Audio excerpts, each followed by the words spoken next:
নমস্কার বন্ধুরা, আজকে আমরা জানব 2025 সালে আধার কার্ডের আইডেন্টি আর অ্যাড্রেস কিভাবে আপডেট করবেন নিজের ঘরে বসে থেকেই নিজের মোবাইলের মাধ্যমে। একদম সহজভাবে আজকে আমরা শেখাবো কিভাবে 2025 সালে আমাদের আধার কার্ডের আইডেন্টি এবং অ্যাড্রেসকে কিভাবে আপডেট করব সেটা দেখুন। চলুন আমরা আমাদের স্ক্রিনে চলে যাই। তো শুরুতে আমরা কি করব, শুরুতে আমরা আমাদের ক্রোম ব্রাউজারটাকে ওপেন করে নেব। ক্রোম ব্রাউজারে ওপেন করে নেওয়ার পরে আমরা এখানে লিখব uidai.gov.in। এটা আমরা চলে যাব গভর্নমেন্ট ওয়েবসাইট চলে যাব, এবং সেটা আমাদের আধার কার্ডের ওয়েবসাইট। এন্টার দেব। এন্টার দেওয়ার সঙ্গে সঙ্গে আমাদের সামনে এরকম একটা পেজ চলে আসবে। আমাদের সামনে কিন্তু এরকম একটা পেজ চলে আসবে। চলে আসার পরে আমরা কি করব, আমরা এখান থেকে এই যে মাই আধার নামে যে অপশনটা আছে সেই মাই আধার নামে অপশনে আমরা চলে যাব। চলে যাওয়ার পরে আমরা কি করব, এখান থেকে আমরা ডকুমেন্টস আধার অপশনে ক্লিক করব। ক্লিক করার পরে এখানে ইংলিশ লেখা থাকবে, জাস্ট এখানে যে চেক টু সাবমিট যে কথাটা আছে সেই জায়গাতে আমরা ক্লিক করব। ক্লিক করার পরে আপনার সামনে কিন্তু ফার্স্ট টাইম কী চলে আসবে, আপনার এখানে আধার নাম্বার লেখার জন্য আপনি কি করবেন, এখানে আপনার যে আধার নাম্বারটা আছে সেই আধার নাম্বারটা আপনি লিখবেন। এখানে আমি নাম্বারটা লিখছি।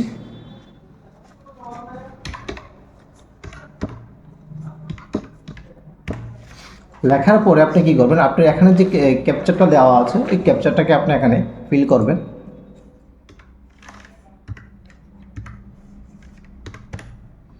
ফিল করার পরে আপনার সামনে কিন্তু এরকম একটা অপশন আছে, দেখেন লগ ইন উইথ ওটিপি।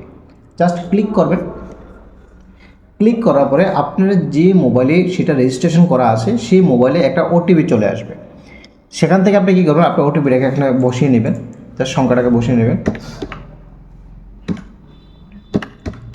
না, লেখার পরে জাস্ট কী করবেন, আপনার এখানে লগ ইনে ক্লিক করবেন।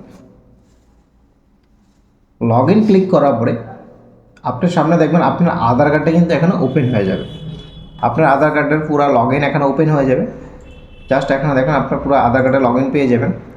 যাওয়ার পরে আপনি কী করবেন, এখানে দেখেন আপনার একটা অপশান দেওয়া আছে কি অ্যাড্রেস আপডেট, তার সাথে কি দেওয়া আছে এখানে documents update.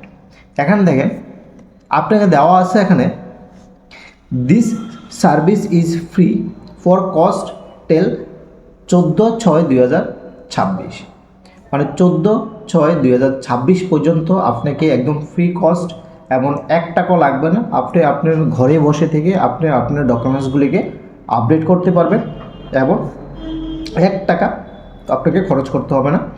Government totally free রেখেছে। আপনারা কী করবেন, আপনারা নিজের মোবাইল থেকে আপনারা এই কাজগুলি করে নেবেন। কারণ আজকের যুগে ডিজিটালের যুগে আপনারা যদি এই জিনিসগুলিকে আপনারা অন্য জায়গাতে করতে যান তাহলে আপনাদের প্রচুর টাকা খরচ যায়। তো সেই জায়গাতে আপনারা কী করবেন, আপনারা আপনাদের নিজেরা ঘরে যে মোবাইল থাকে সেই মোবাইল দিয়ে কিন্তু আপনারা আপনাদের কাজগুলি করতে পারেন। এখানে জাস্ট ক্লিক করবেন। ক্লিক করার পরে আপনার সামনে দেখেন এখানে কিছু অপশন চলে এসেছে। কি চলে এসেছে দেখেন, এখানে ফার্স্ট টাইম এখানে আপনি কী করতে পারবেন, এখানে আপনি আপনার যে ডকুমেন্টসগুলি আছে সেই ডকুমেন্টসগুলিকে আপনি এখানে সাবমিট করতে পারবেন। তো তার জন্য কি করতে হবে, ফার্স্ট টাইম এখানে দেখেন আপনি এখানে দেওয়া আছে আপনি কি 14/6/2026 পর্যন্ত আপনি করতে পারবেন জিনিসটা। এখানে আপনি কি করতে পারবেন, এখানে দেখেন আইডেন্টি প্রুফ করতে পারবেন, এখানে আধার অ্যাড্রেস প্রুফ করতে পারবেন। এই জিনিসগুলিকে আপনি আপডেট করতে পারবেন। তাহলে এখন আপনি কি করবেন, জাস্ট এখানে আপনি নেক্সট ক্লিক করেন। নেক্সট ক্লিক করার পরে দেখেন আমার সামনে কিন্তু আমার যে পেজটার নামগুলি চলে এসেছে। অটোমেটিক আমাদের অ্যাড্রেস সব কিছু আছে এখানে। জাস্ট আমরা কী করবো, এখানে জাস্ট এগ্রি ক্লিক করে আই ভেরিফাই অপশানে ক্লিক করে আর নেক্সটে ক্লিক করব। নেক্সটে ক্লিক করার পরে আমাদের সামনে কিন্তু এখানে দেখেন আপনি কি এসে এখানে কিছু গাইডলাইন দেওয়া আছে। জাস্ট আপনার যে ডকুমেন্টসটা থাকবে সেটা মিনিমাম 2 MBর মতন থাকতে হবে। আর বাকি যে ফরম্যাটটা আছে ফরম্যাটটা আপনি হয়তো জেপিজি বা পিএনজি অথবা পিডিএফ ফাইলে আপনাকে আপডেট করতে হবে এখানে বা আপলোড করতে হবে। তারপর আপনি কী ডকুমেন্টস এখানে আপলোড করবেন, এখান থেকে আপনি অনেকগুলি নাম পেয়ে যাবেন। আপনি আপনার ড্রাইভিং লাইসেন্স দিয়ে একটা শো করাতে পারবেন, ইন্ডিয়ান পাসপোর্ট দিয়ে সেটাকে আপনি আপডেট করাতে পারবেন, প্যান কার্ড দিয়ে আপডেট করাতে পারবেন। এরকমভাবে আপনি দেখে নেবেন। আপনার এখানে অনেকগুলি ডকুমেন্টসের অপশান দিয়েছে, আপনার কাছে যেটা আছে সেটা দিয়েও আপনি এখান থেকে সেটাকে আপডেট করে নিতে পারবেন। এখানে ভোটার আইডি কার্ডও আছে, আপনি চাইলে ভোটার আইডি কার্ড দিয়েও আপডেট করে নিতে পারেন। জাস্ট যখন আপনি ভোটার আইডি কার্ডে ক্লিক করবেন, ক্লিক করার পরে আই এগ্রি যখন ক্লিক করবেন, আই এগ্রি ক্লিক করার পরে এবার আপনি এখান থেকে কী করতে হবে, আপনার ডকুমেন্টসটাকে এখানে আপলোড করতে হবে। ডকুমেন্টসটা যখন আপনি আপলোড করবেন, এখানে আপলোড করার পরে আপনার এই জিনিসটাকে লোডিং হবে। লোডিং হওয়ার পরে আপনি জাস্ট কী করবেন, এখান থেকে নেক্সট ক্লিক করবেন। নেক্সট ক্লিক করার পরে এখান থেকে আপনি অ্যাড্রেস প্রুফ, এখানে আইডি প্রুফ, দুটোর মধ্যে আপনি ডকুমেন্টস অ্যাড করবেন।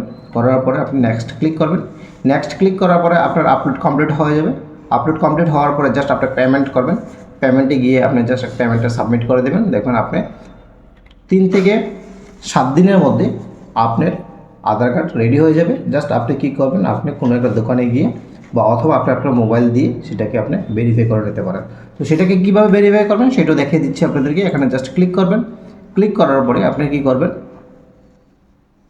এখানে দেখবেন এই যে অপশনটা আছে, এখানে চেক আধার আপডেট স্ট্যাটাস, জাস্ট এখানে ক্লিক করবেন। ক্লিক করার পরে আপনার আধার নাম্বারটা এখানে লিখবেন, কোন ডেটে আপনি কারেকশন করেছেন সেটা আপনি দেবেন। এখানে টাইমটা দিবেন, ক্যাপচারটা দিবেন, সাবমিট দিবেন। আপনি কিন্তু এখানে আপনার সব ডিটেলস দেখতে পাবেন। তো আশা করি আজকের ভিডিওটা আপনাদের অনেক হেল্পফুল হবে। যদি ভিডিওটা ভালো লাগে তো অবশ্যই লাইক করবেন, কমেন্ট করবেন এবং বেশি বেশি করে শেয়ার করবেন, যাতে অন্যরাও জিনিসটা শিখে কাজগুলি করতে পারে এবং বিনা খরচে যাতে ঘরে বসে কাজগুলি করতে পারে। তো তার জন্য আপনাদের সুবিধার জন্য আমরা ভিডিওগুলি তৈরি করি। আপনারা যদি উপকৃত হন তাহলে অবশ্যই আমাদের চ্যানেলটাকে সাবস্ক্রাইব করে বাকিদের কাছে শেয়ার করে দেবেন, যাতে বাকিরাও শিখতে পারে। তো আজকের জন্য এতটুকু, দেখা হচ্ছে আবারও নতুন কোনো একটা ভিডিওর সাথে। আজকের জন্য এতটুকু, ভালো থাকুন, সুস্থ থাকুন, টাটা, বাই বাই।